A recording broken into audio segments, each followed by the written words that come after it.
जय श्री ओम नमः सिद्धेभ्य। नमो अरहन्ताणं नमो सिद्धाणं नमो आयरीयाणं नमो वज्रायाणं नमो लोये सवसाहूणम्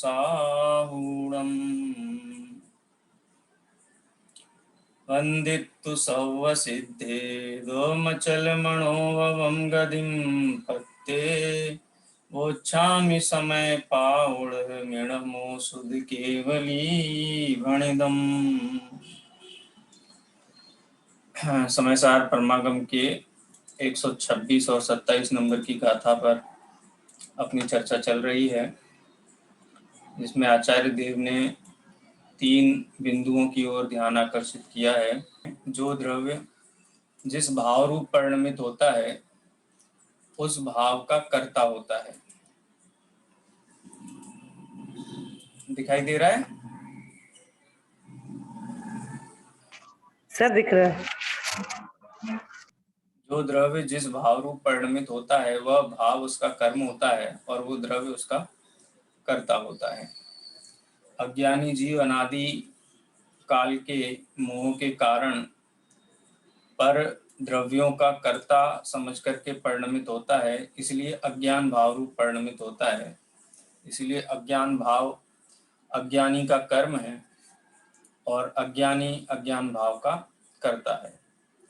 लेकिन जो ज्ञानी जीव हैं उनको भेद विज्ञान है, भेद विज्ञान सहित हैं, और भेद विज्ञान होने के कारण जो परद्रव्य हैं उनसे भिन्नत्व का विज्ञान है, और परद्रव्यों के लक्ष्य से जो भाव हैं वो भाव भी यथार्थ नहीं है, अपने भाव नहीं है।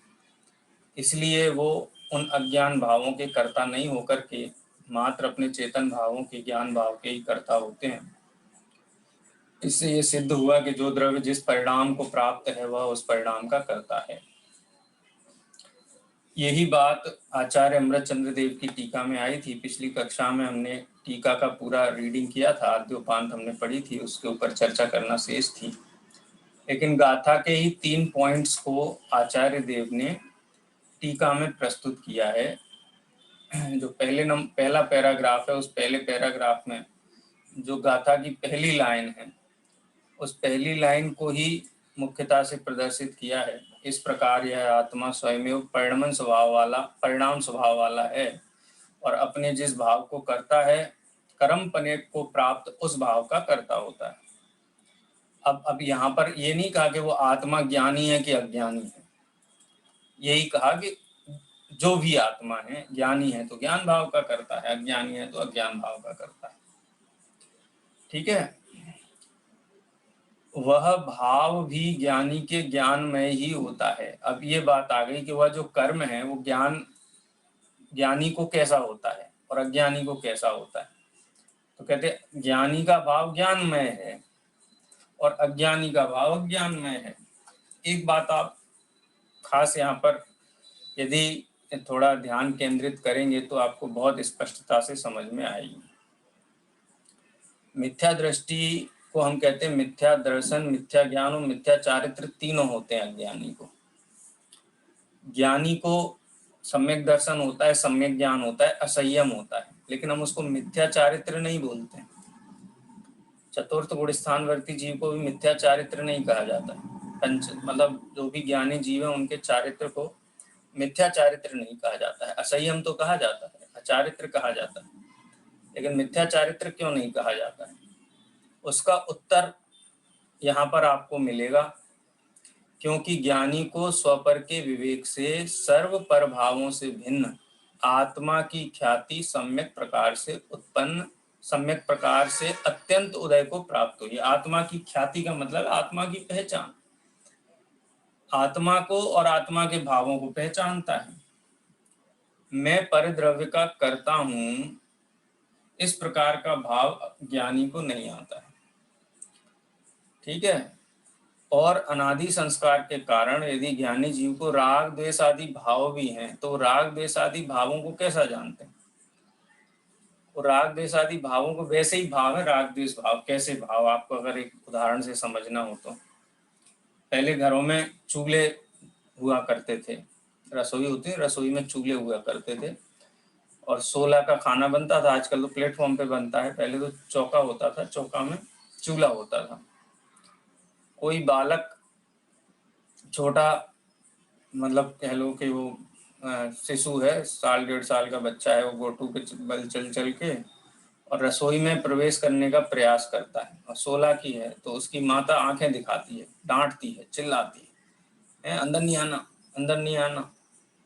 और यहाँ तक कि उसमें से लकड़ी निकाल के लकड़ी तक दिखाती है कि अंदर आएगा तो जला दूंगी।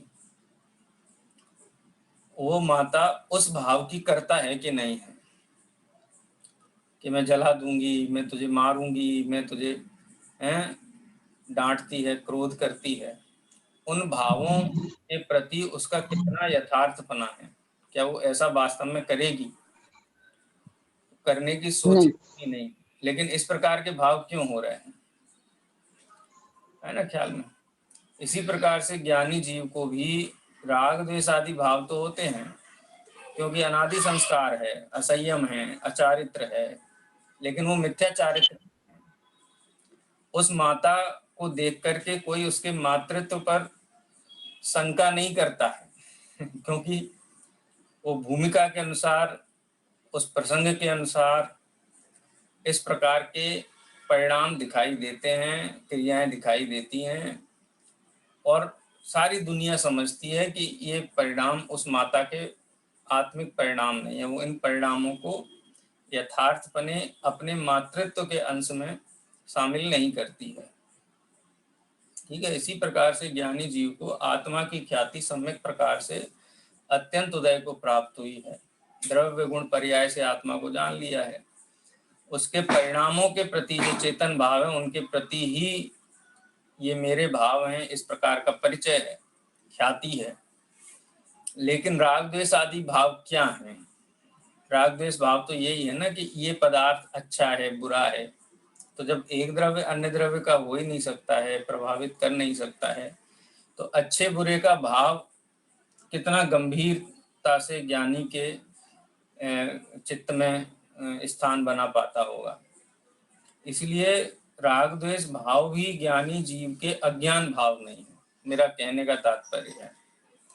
ज्ञानी जीव के होते हुए, चतुर्थ गुण स्थानवर्ती जीव को होते हुए जो भाव हैं वो भाव अज्ञान भाव नहीं है।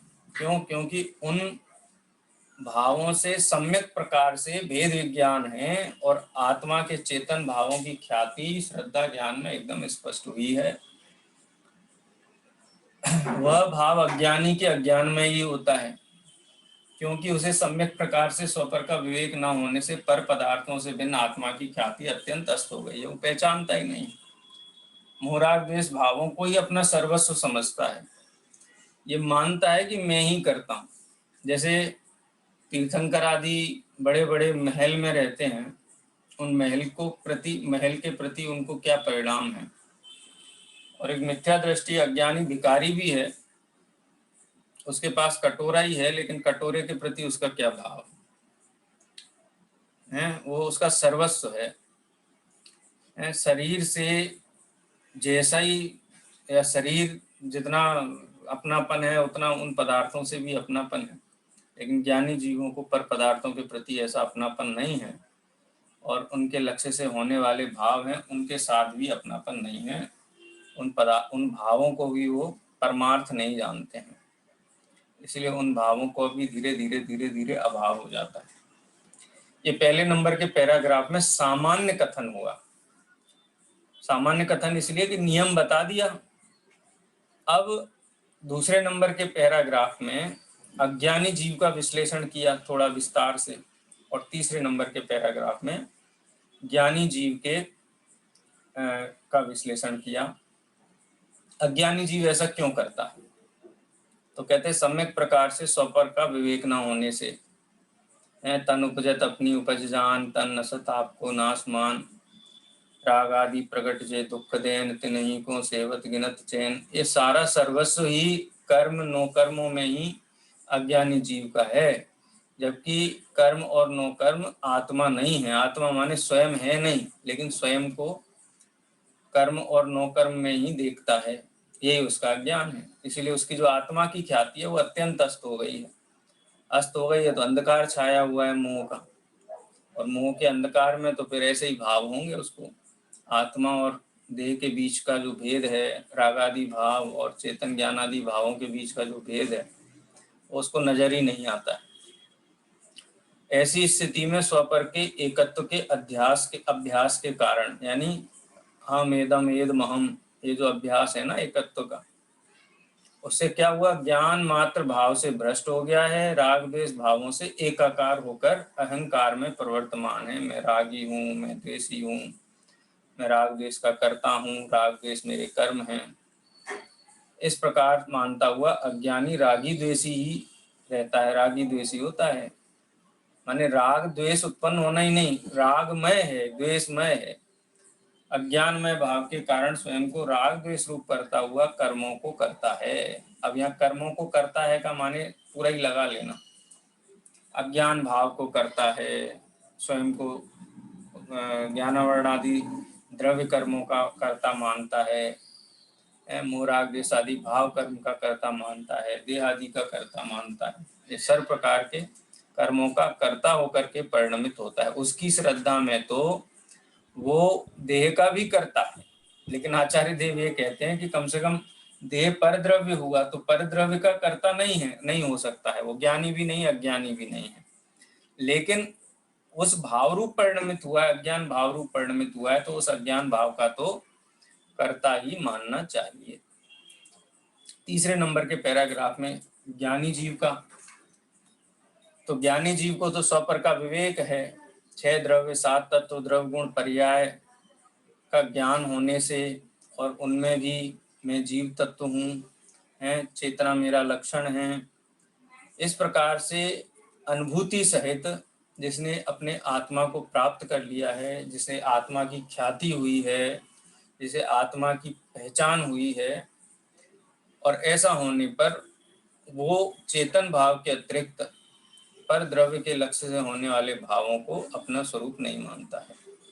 ऐसी स्थिति में स्वपर के भिन्नत्व के विज्ञान के कारण ज्ञान मात्र निज भाव में भली प्रकार स्थित पर रूप राग द्वेष भावों से भिन्नत्व के कारण अहंकार से निवृत्त, देखो मैं आत्मा हूं ऐसा मानना अहंकार नहीं है, मैं तो शुद्ध आत्मा हूं इसका ये अहंकार, इसलिए कि अहंकार उस चीज का बोलते हैं जो असत्य हो, असत का अहंकार होता है, सत्य का अहंकार नहीं। सत्य वस्तु का स्वरूप है।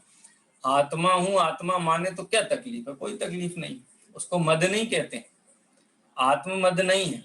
अब 8 मदों में एक ज्ञान मद भी है, तो आप कहोगे तो ज्ञान को तो मद कह दिया, तो वहां पर जो आत्मा का ज्ञान लक्षण उपयोग लक्षण वाला ज्ञान है वो उससे संबंधित मद नहीं है। वहां ज्ञान मद का मतलब है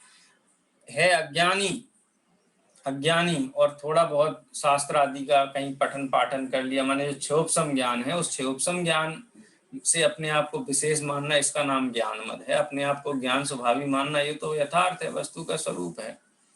तो ज्ञान मद का की परिभाषा जो है उसमें जो ज्ञान लक्षण है वो ना होकर के जो शास्त्र आदि का शब्द आदि का जो क्षोभसम ज्ञान है वास्तव में वो अज्ञान है।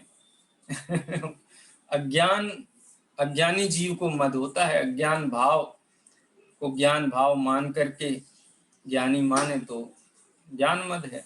ज्ञान स्वभावी आत्मा की ख्याति करके ज्ञान में भाव ही अपना स्वरूप माने, पर द्रव्य को अपना भाव ना माने तो ज्ञानी है। तो अहंकार से निवृत्त होने के कारण रागी द्वेषी नहीं होता, राग द्वेष नहीं करता। इस प्रकार ज्ञानमय भाव के कारण ज्ञानी स्वयं को राग द्वेष रूप न करता हुआ कर्मों को नहीं करता है। अब यहाँ दोनों बातें घटित हो सकती हैं कि जो शुद्धोपयोग में हैं, मात्र ज्ञान स्वभाव को ही अपना मानते हैं, ज्ञान स्वभाव को ही अपना जानते हैं और ज्ञान स्वभाव में ही लीन रहते हैं, तो उनको राग द्वेष उत्पन्न होते ही नहीं हैं। एक तो ये स्थिति हुई। इस स्थिति में तो हाँ ठीक है, ये बात तो परम सत्य है, अनंत आदि हैं, सिद्ध आदि हैं, वो अपने आत्मा में लीन हैं, और भी जो नीचे के गुण स्थान वाले जीव हैं, वो जो आत्मलीन जीव हैं, उनको स्पष्ट राग द्वेष आदि उत्पन्न होते हुए दिखाई नहीं देते। लेकिन यहाँ मात्र उनकी बात नहीं है, यहाँ पर उन जीवों की भी बात है जो चारित्र मोह बस लेस न संजम पे सुरनाथ जजे हैं, उनकी भी बात यहाँ शामिल है। लेस न संजम, शुभ अशुभ भाव रूप परिणमित होते हुए ज्ञानी जीव ना तो परद्रव्य में कर्तृत्व का अहंकार है उनके अंदर, और जब परद्रव्य के कर्तृत्व का अहंकार नहीं है तो परद्रव्य के लक्ष्य से होने वाले भावों को कितना सच्चा, कितना अपना और कितना उनको उपाधि मानते होंगे, ये अपने आप हमें समझ में आ जाना चाहिए। तो यही तीनों बिंदुओं पे टीका में आचार्य अमृतचंद्र देव ने बात प्रस्तुत की है। उसी भाव को पंडित जयचंद जी छाबड़ा ने यहाँ भावार्थ में लिखा है। भावार्थ अपन रीड करेंगे। मीना जी भोपाल, पढ़िए।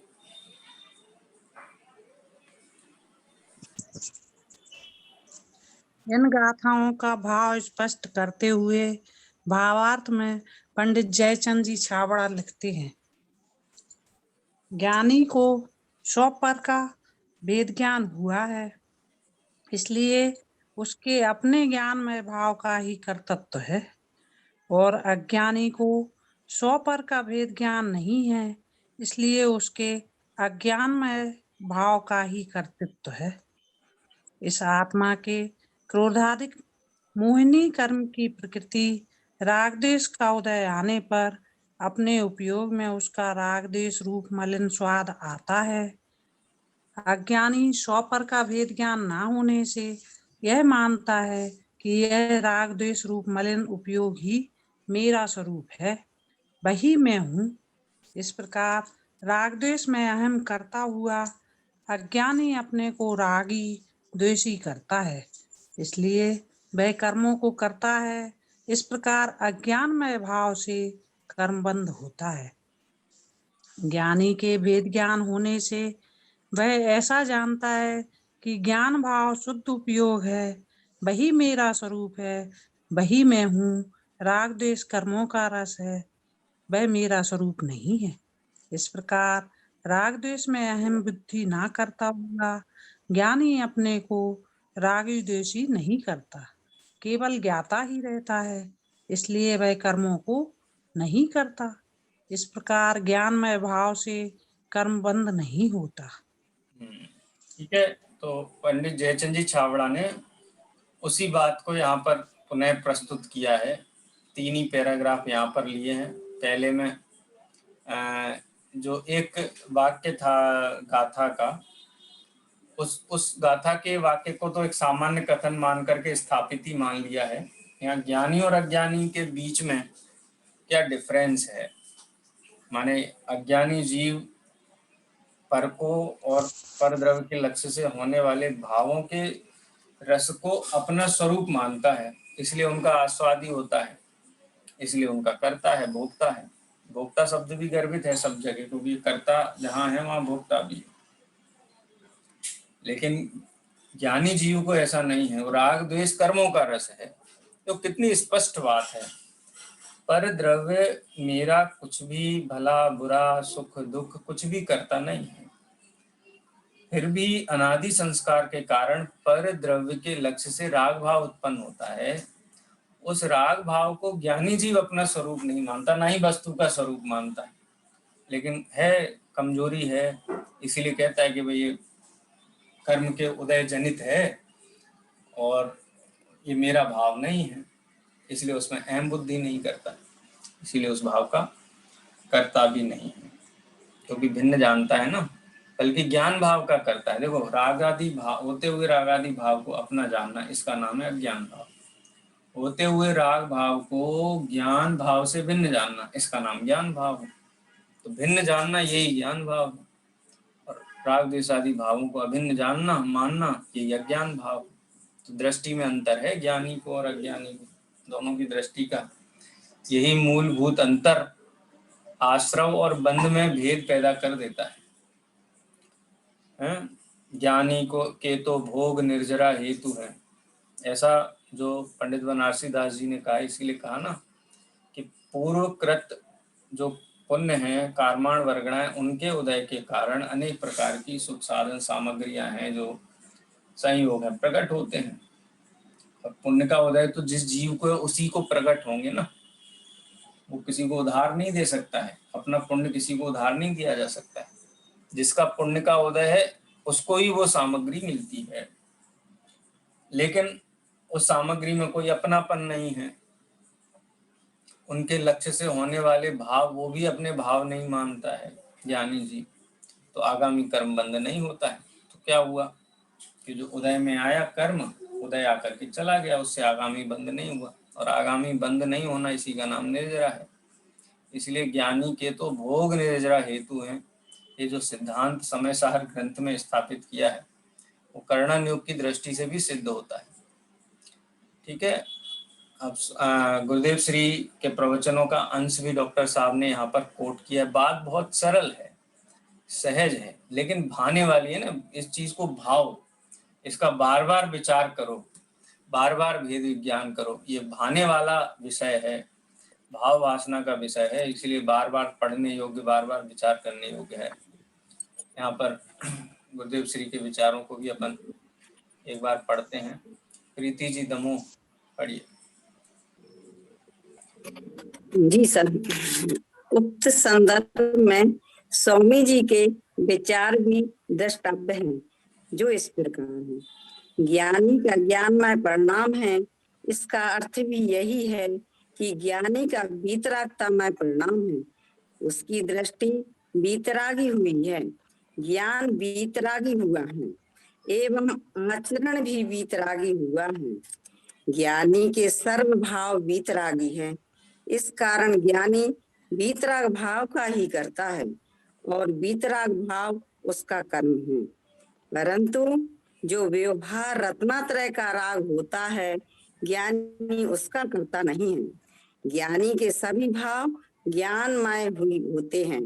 व्यवहार रत्नात्रय का जो राग होता है उसे ज्ञानी मात्र जानता है, किंतु वह राग ज्ञानी का कार्य नहीं है। प्रश्न: ज्ञानी को यथापद भी राग तो आता है ना? उत्तर: हाँ। देव गुरु शास्त्र की भक्ति, पूजा, व्रत, दानादि का राग ज्ञानी को भी भूमिका अनुसार आता है, परंतु ज्ञान भाव से परिणमित ज्ञानी के ज्ञान परिणमन से वह राग भिन्न रह जाता है। अपना चेतन स्वरूप राग से भिन्न है, ऐसा भेद ज्ञान प्रकट हो जाने से ज्ञानी को जो शुभाशुभ राग आता है वह उसका ज्ञाता रहता है, कर्ता नहीं बनता। ज्ञानी को राग की रुचि एवं उसका स्वामित्व नहीं है। राग के स्वामीपने से नहीं, परंतु ज्ञानी मात्र अपने शुद्ध परिणाम का ही करता होता है। ज्ञानी के ज्ञानमय ही भाव होते हैं। राग ज्ञानी का कर्तव्य कार्य नहीं है। भगवान आत्मा शुद्ध चैतन्य घन अनंत गुणमय पवित्र धाम प्रभु स्वयं स्व है, और जो दया दान भक्ति आदि के विकल्प उठे वे पर हैं। अज्ञानी को ऐसा निर्मल भेद ज्ञान नहीं होता। स्वपर का भेद ज्ञान नहीं होने से वह अज्ञान में भावों का कर्ता होता है, अर्थात दया दान व्रत भक्ति आदि के जो विकल्प उठते हैं उनका वह कर्ता होता है। इस प्रकार इन अर्थों में देखो गुरुदेव श्री की जो स्पष्टता है ना, इतने स्पष्ट शब्दों में उन्होंने कह दिया। मन में ये चलता है ना कि ज्ञानी के सभी भाव ज्ञानमय हैं, तो ज्ञानी को क्या जो चतुर्थ गुण स्थानवर्ती ज्ञानी है उसको अशुभ भाव होता है, तो क्या उसके अशुभ भाव भी ज्ञानमय हैं? पंचम गुण स्थानवर्ती को अनुव्रत का जो शुभ भाव है क्या वो ज्ञानमय भाव है? क्या पंचम छठे गुण स्थान में होने वाले 28 मूल गुण के पालन का भाव है, क्या वो ज्ञान भाव है? तो वो भाव तो जो है वो सो हैं, लेकिन क्या ज्ञानी उन भावों को अपना स्वरूप मानता है? क्या ज्ञानी उन भावों का ऑनस लेता है? कि ये मेरी जिम्मेदारी है, मेरे भाव हैं, मेरा स्वरूप है, वो उन भावों से भिन्न चेतन भाव को पहचानता है, चेतन के रस को पहचानता है, और उस चेतन के रस को ही अपना रस, अपना भाव, अपना कर्म, इस प्रकार से वो श्रद्धा ज्ञान चारित्र में देखते हैं। उसको नहीं देखते हैं राग द्वेष आदि भावों को, चाहे वो 5 पाप अविरति रूप भाव हों, चाहे दया दान पूजा भक्ति रूप भाव हों, ये सभी भाव में कर्म निमित्तक हैं और स्वभाव में निमित्त नहीं होता है।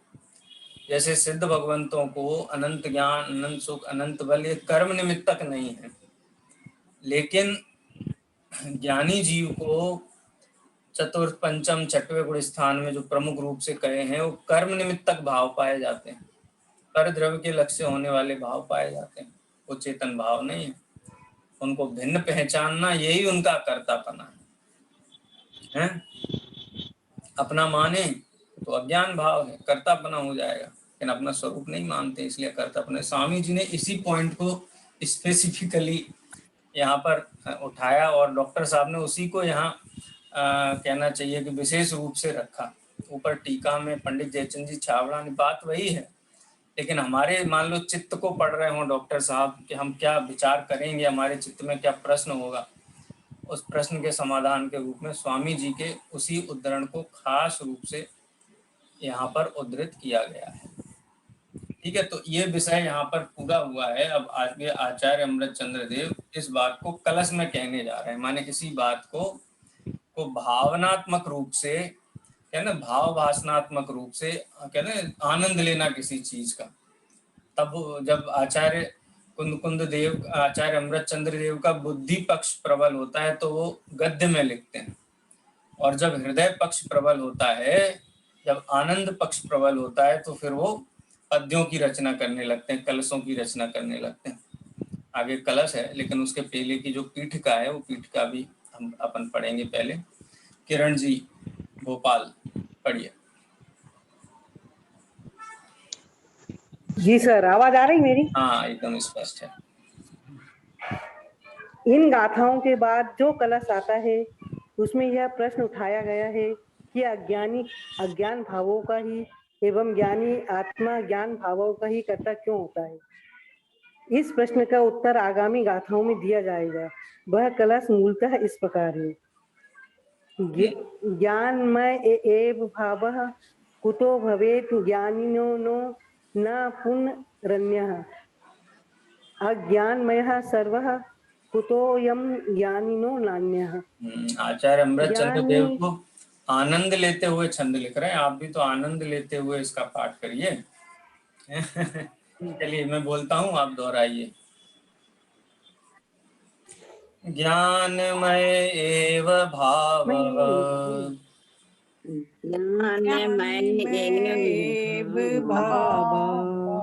कुतो भवेद् ज्ञानिनो न पुनरन्यः। कुतो भवेत् ज्ञानिनो न पुनरन्यः। अज्ञानमयः सर्वः अज्ञानमयः सर्वः कुतो अयम् अज्ञानिनो नान्यः।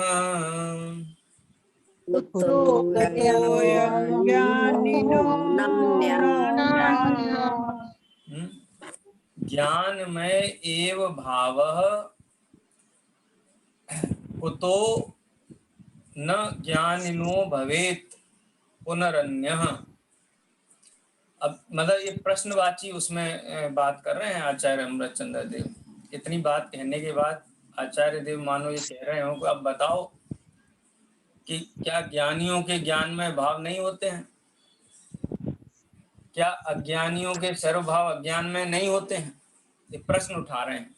वो प्रश्न भी ऐसा है कि अब ये बात सिद्ध हो गई है कि सभी ज्ञानियों के सभी भाव ज्ञानमय ही होते हैं और अज्ञानियों के सभी भाव अज्ञानमयी ही होते हैं। और डॉक्टर साहब ने तो कमाल कर दिया आगे हैं, ज्ञानी के सब भाव शुभाशुभ ज्ञानमयी हैं, अज्ञानी के वही भाव अज्ञानमयी हैं। ज्ञानी और अज्ञानी में यह अंतर क्यों है, तथा शुभाशुभ भावों में भी अंतर क्यों है। देखो जिनागम में 28 मूल गुण के पालन को सम्यक चारित्र कहा गया है। सम्यक चारित्र है। तो 28 मूल गुण के पालन का भाव क्या है? न केवल 28 मूल गुण के पालन, अपन पंचम गुण स्थानवर्ती जीव के संयमा संयम भाव को भी देखें, उस संयमा संयम भाव को भी अग्रति की अपेक्षा से श्रेष्ठ कहा गया है। और चतुर्थ गुण स्थानवर्ती जीव के परिणामों को, सम्यक ज्ञान दर्शन चारित्र के परिणामों को मिथ्या दृष्टियों के ज्ञान चारित्र के परिणामों से श्रेष्ठ उपाधि ऊपर का कहा गया, उत्कृष्ट कहा गया।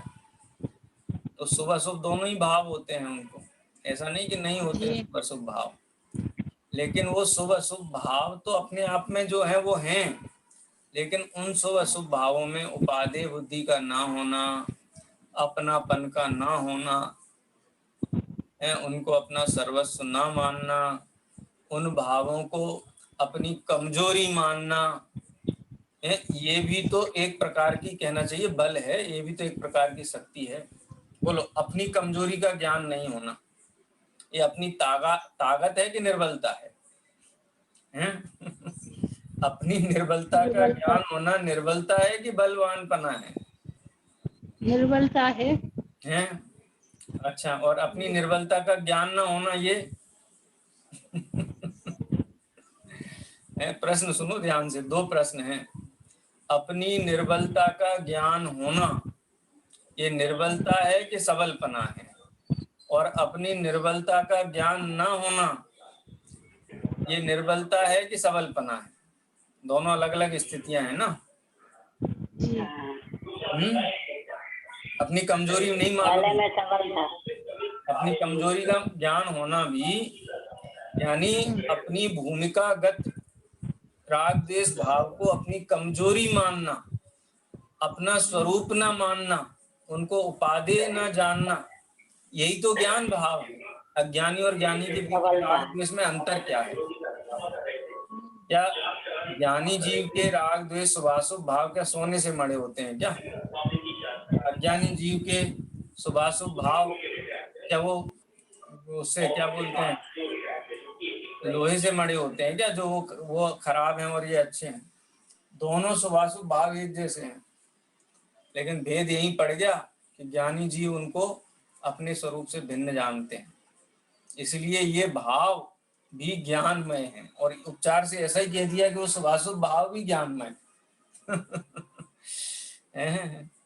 ये नए विवक्षा यदि हमको स्पष्ट है तो ये बात हमारे गले तुरंत उतर जाएगी, लेकिन नए विवक्षा स्पष्ट नहीं होगी तो हम शब्दों को ही पकड़ेंगे कि ये क्या है। ज्ञानी जीव रस्सी को रस्सी, रस्सी को सांप जाने, सांप को रस्सी जाने तो सम्यक ज्ञानी, और अज्ञानी जीव सांप को सांप जाने, रस्सी को रस्सी जाने तो भी मिथ्या ज्ञानी है।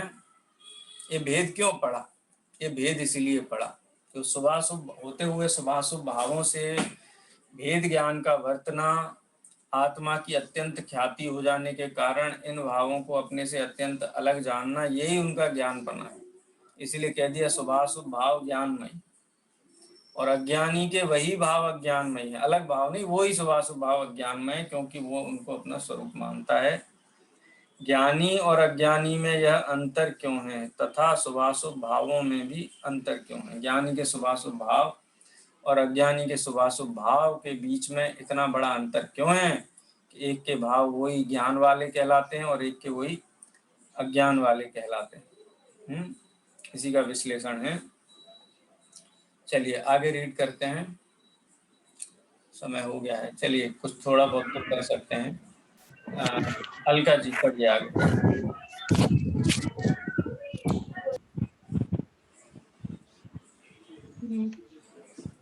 यहाँ प्रश्न यह है कि ज्ञानी को ज्ञानमय भाव ही क्यों होते हैं, उसके अज्ञानमय भाव क्यों नहीं होते। इसी प्रकार अज्ञानी के सभी भाव अज्ञानमय ही क्यों होते हैं, उसके ज्ञानमय भाव क्यों नहीं होते। कलश के अर्थ पर विचार करते हैं तो ऐसा लगता है कि इस प्रश्न में क्या दम है कि ज्ञानी के भाव ज्ञानमय और अज्ञानी के भाव अज्ञानमय क्यों होते हैं। पर गहराई में जाते हैं तो यह भाव भासित होता है कि दया, दान, भक्ति आदि के शुभ भाव तथा विषय भोग आदि के अशुभ भाव यदि ज्ञानी के हों तो उन्हें ज्ञानमय भाव कहना, और ये ही भाव यदि अज्ञानी के हों तो इन्हीं भावों को अज्ञानमय कहना कहाँ तक उचित है। अज्ञानी के उक्त भावों को अज्ञानमय कहकर बंध के कारण बताना और ज्ञानी के उक्त भावों को ही ज्ञानमय कहकर वे बंध के कारण नहीं है, ऐसा कहना क्या न्याय संगत है। वास्तविक प्रश्न यह है। पांडे राजमल जी ने कलश टीका में इस कलश का अर्थ करते हुए इस प्रकार के संकेत दिए हैं। यही कारण है कि बनारसी दास जी ने इस कलश का भावानुवाद इस प्रकार किया है। ज्ञानवंत को भोग निर्जरा हेतु है, अज्ञानी को भोग बंध फल देतु है। यह अचरज की बात ही नहीं आवही, पूछे इसको शिष्य गुरु समझावही। ज्ञानी के भोग तो निर्जरा के कारण हैं और अज्ञानी के लिए वही भोग बंध के कारण हैं। यह बात तो आश्चर्य उत्पन्न करने वाली है। यह बात मेरे हृदय में नहीं बैठती है। इसमें मुझे अन्याय भासित होता है, क्योंकि जो भाव अज्ञानी के लिए बंध के कारण हैं, वे ही भाव ज्ञानी के लिए निर्जरा के कारण कैसे हो सकते हैं। शिष्य द्वारा इस प्रकार का प्रश्न उपस्थित करने पर गुरुजी उसे समझाते हैं। इस प्रश्न का उत्तर आगामी गाथाओं में दिया जा रहा है। प्रश्न बहुत सशक्त है। हालांकि हल्की फुल्की चर्चा तो हमने इस प्रश्न की है, लेकिन आचार्य कुंद देव के सूत्रों में इसको और स्पष्टता से आगे समझाया जाएगा। चूंकि आगे की गाथाएं हमारे सिलेबस में नहीं है, लेकिन जैसा कि हम बीच की गाथाओं को भी पढ़ते हुए आगे बढ़ेंगे। आज समय हो गया है, इसकी विशेष चर्चा कल करेंगे। आज यहीं विराम लेते हैं, जिनवाणी करेंगे।